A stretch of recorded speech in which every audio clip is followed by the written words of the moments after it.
Now that they did Ghost in the Shell, I'll just have my fingers crossed. Can I please get a live action adaptation of Cowboy Bebop? I mean, seriously, how rad would that be?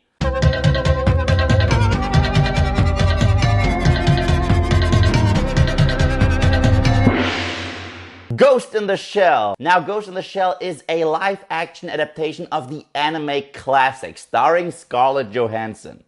And yeah, before I start this review, I have to be 100% honest with you guys. I have never seen Ghost in the Shell, the original anime. I know, please don't kill me for it, but on a more positive note, I believe I can review this movie with a very objective mind and look at it for what it is, a movie standing on its own 2 feet. So this is exactly what I'm gonna do. Ghost in the Shell takes place in the future, and in the future, the lines between what is considered human and what is considered robotic, these lines are very blurred. Most people get one or several forms of enhancement. Yeah, some people want a cool robotic arm, boom, they get their cool robotic arm. Another person, he wants to be a drinker, but he doesn't want to die from it, so boom, he gets himself an artificial liver. This is probably why we all love the future. But Scarlett Johansson is different because she is the very first one of her kind. They actually implanted a human brain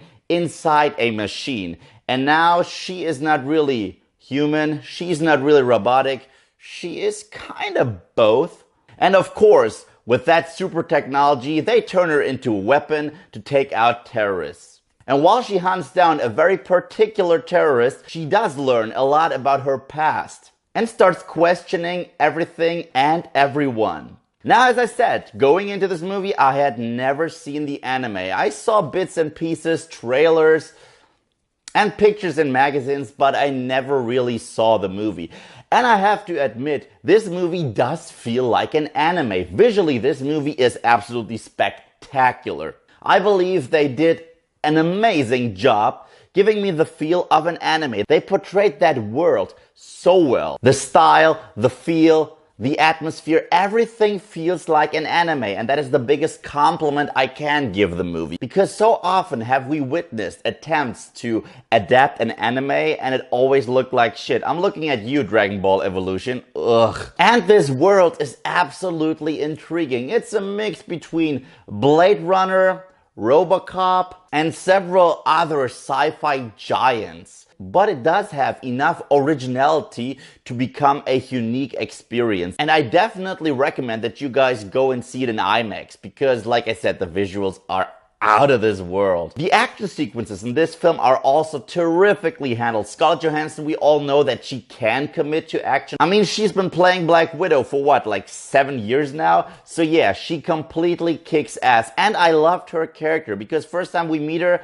she's essentially a puppet. She's an agent. She does whatever pops up on agenda. But once she starts to unravel her past, she becomes very intriguing. And there were a few emotional moments where I was like, yeah, this movie is reaching deeper. I also love her partner in the movie. He gets artificial eyes, and I love the chemistry between the both of them. It seems like he wants to hit that, but he never really goes for it. The banter between the both of them absolutely worked for me. Concerning the overall plot, and this is just judging from what I've heard, this movie took original license when it comes to Scarlett Johansson's character and when it comes to the overall plot, because from what I understand, the original anime didn't give us a plot where everything was so black and white and there were a lot of shades of gray. This time around, you know exactly who the bad guys are, and the movie really reminded me of RoboCop story-wise. But then again, I love me some RoboCop, so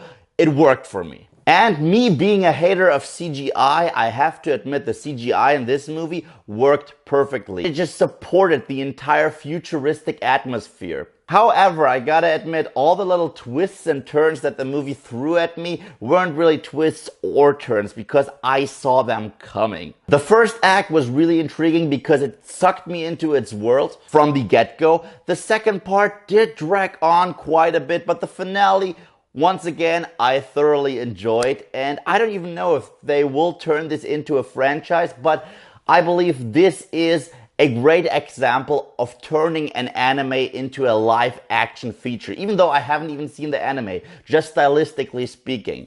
Which is why I hope that this movie does make a lot of money in order to open the door for more anime live action adaptations. Like I said, I want to see my Cowboy Bebop film. So overall, I did have a blast with Ghost in the Shell. Go and check it out. I will say that Ghost in the Shell definitely gets the silver medal. It's an above average feature. The plot is very familiar. You have seen that plot a bunch of times before, but at this point it's all about execution, and the execution worked terrifically for me. The world is intriguing, the characters, not all of them, but some of them are very intriguing, and I had a kick-ass time watching this film. So Ghost in the Shell, what are your thoughts? Have you seen it? Let me know in the comment section below, and thank you guys as always for watching. And if you like what you see here, do you want to see more? Then just subscribe.